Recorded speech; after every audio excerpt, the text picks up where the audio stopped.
So, welcome back to Album Review. How's it going? So this week, I've got another Afroman album. Except this is my first time picking one. We're doing The Good Times. So, last time we talked about Afroman, I want to give a little update on Afroman, because last time I mentioned that he was getting sued by the police department that he made that diss album about. He won his lawsuit. Yeah. So, he's been on an incredible tour right now in his American flag suit. Who would have thought in the current year, where Afroman's one of the biggest, First Amendment rights, speakers to the world right now. He shows that we still got rights. Don't give up the fight about whatever. And there were some funny clips from that trial. Oh my god, the trial was insane. The amount of, they had to play fucking Afroman songs in court. That's incredible to me. But that all has nothing to do with this album. This is his first, big album. And it's honestly, most people probably don't know, it's technically just a compilation album. It's all, stuff from his first two albums, but that's when he was independent, and, yeah. That's pretty much all I got for, the context of this album. Yeah. I don't think I was on any previous Afroman reviews. No, we only did the Lemon Pound Cake album, and that was, a year after it came out. Yeah, this is my first full listen through an Afroman album, so. Yeah, I'd say this is definitely the one that people should start on, too. This is still probably my favorite one. So let's jump into the tracks. Alright, track number 1, it's Because I Got High. Yep, I mean, it's the big Afroman song right off the bat. Yeah. It's a classic. I mean, this is also an example of someone who blew up over the internet. Mm-hmm. He's one of the first rappers to blow up over the internet, not through radio or the underground. Yeah, they said a lot of it was just Napster and then him just handing out physical CDs at shows and stuff. Yep, and that's what you did at the times, and look where it got him. Yeah.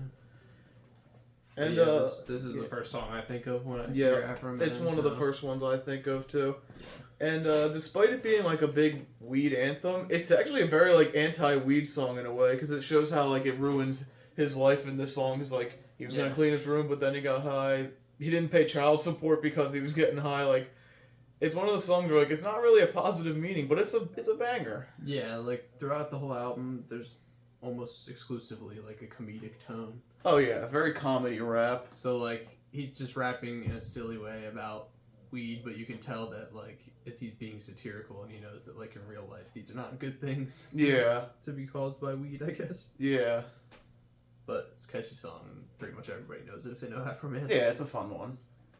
And the second track is Crazy Rap, Colt 45 and 2 Zigzags. Again, probably the second biggest track, or the other one people think of. And this is the first Afroman song I ever heard. Okay. I don't know if it's my favorite one, but I do really like this one a lot. Yeah, this one was really good.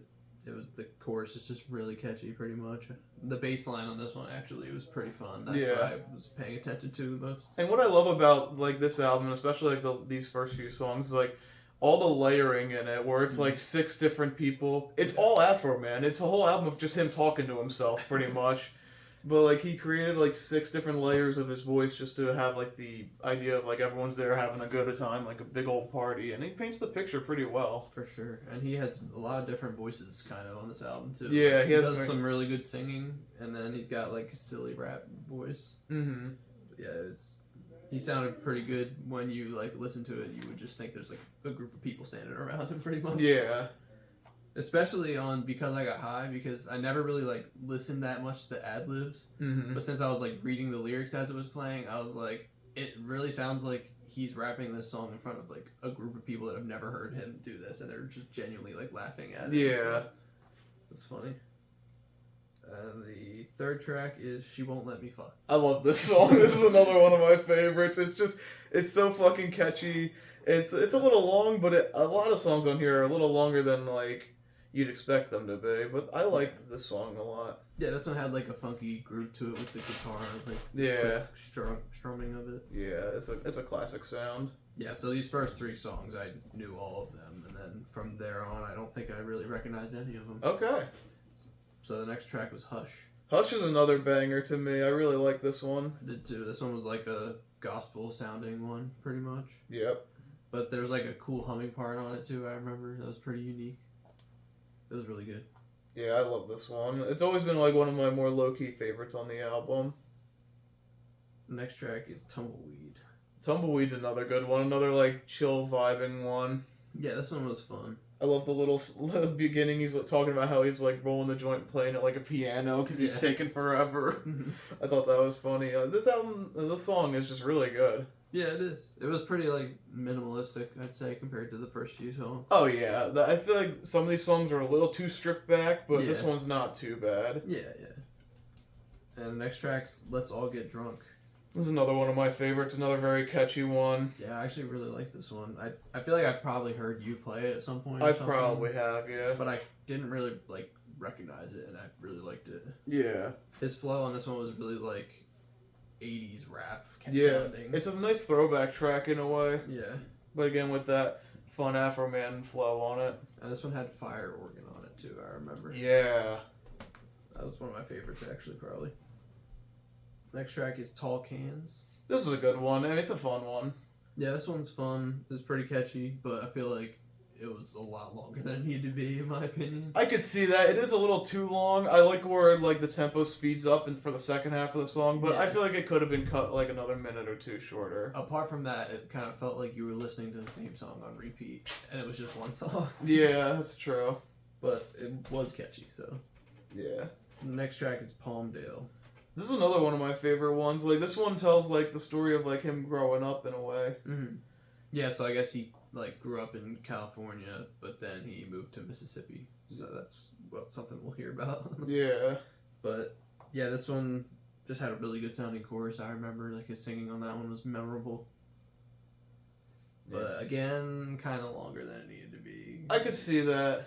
That's what I'll say for the previous, this one, and the next track, Mississippi. Mississippi's okay. Yeah, this one's just okay. Yeah, this was probably my least favorite off the album. Too long again, and this one just wasn't that interesting to me, like, sonically either. Yeah. Like, at least it did not, like, repeat the same thing twice over or anything. It was, like, kind of telling a story at times. Yeah. But it didn't, like, sound too interesting. Yeah, I could see that for this. This one's probably my least favorite, like I said. Yeah. The next track is The American Dream. And it uses the same beat as Because I Got High for some reason. I'm not sure why. I low-key did not even pick up on that. Yeah, it's the exact same beat. Geez. Yeah.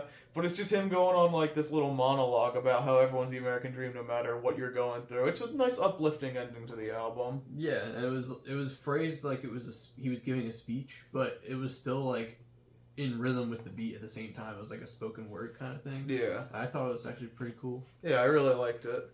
And it's kind of like, I guess, the closing track, because the final track is Because I Got High extended version. Yeah, I think it's a bonus track on the CD, so I'm just going to count it as an extra. But it's another banger. It's the same song. I like the extended version better, honestly. It gives it more of that goofy personality to it. Yeah, for sure. So I do like this one better. But yeah. But again, it's the same song, so there's not much to say about it. Yeah. But to me, this is peak Afroman. But that's not even saying anything he's made after this is bad. Like, there's some albums that are just okay, but he has a lot of bangers in there. And even today, like, he's still making great shit. Especially those diss tracks were insane. Yeah. Just because of how ridiculous they were.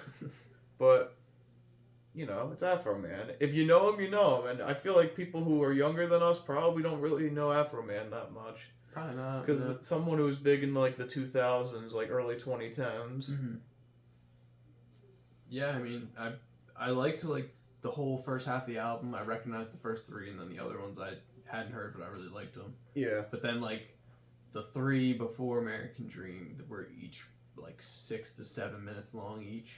Yeah. And they kind of got a little stale by the end, but like the sound that he was creating in them was still good. It's just they probably could have been half as long, and it would have been even better. I agree. I mean, the only one I kind of disagree with is Palmdale, just because it's a long story to tell. Yeah. But the other two, I agree with. There was not really much of a reason for those songs to be as long as they were. And I think I liked the sound of Palmdale the most out of those three as well. Like, Me I thought too. the chorus was really good, and like the verses were too. Yeah. So, shall we go to scores? Sure. Alright, I think I'm gonna give it an 8 out of 10. I was thinking 8.5, but yeah, like, if those songs were cut back a bit, I think it could have been, like, incredible. But it's still, like, you have to think, it's a compilation of, like, 2 other albums that you can't really listen to these days. Yeah. So it's an impressive like collection. He would release one more album with a label, and after that he would go independent, where he still is to this day. Okay. So that's why he's not as popular as like these other rappers, because he's independent. You can only go so far, unfortunately. Yeah. See, it's hard for me to rate this album, I feel like, because it's very different than like most of the stuff That we've is been true. putting on this scale. But I feel like I'm gonna give it like a 7. That's fair. Because I have no complaints, and it's hard because it's like 2 albums put together, kind of. But Yeah. I really like the first half. It's just those ones that were longer than they need to be. I guess that brings the score down a bit, and I don't know. It's hard to rate. It's hard to put on that scale. It's hard to put it weird. against like because Afroman, you love him, but he's not one of the best rappers of all time.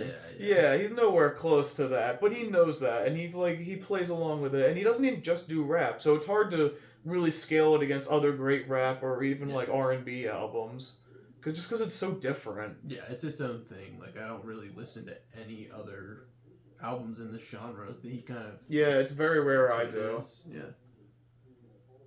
So what have you got for us next time?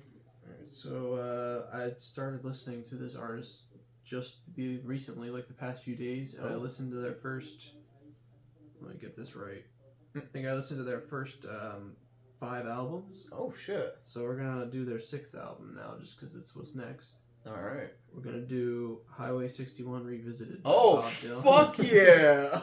Yeah. We've never done a Bob Dylan album, I don't think, so this will be a good one. And I've actually never listened to it. I'd never heard any of his albums until the past couple days, so I was like, I knew I had to, and I was at the perfect point to pick it for an album review. I feel like so. It's a very influential album, so I'm excited to check this one out.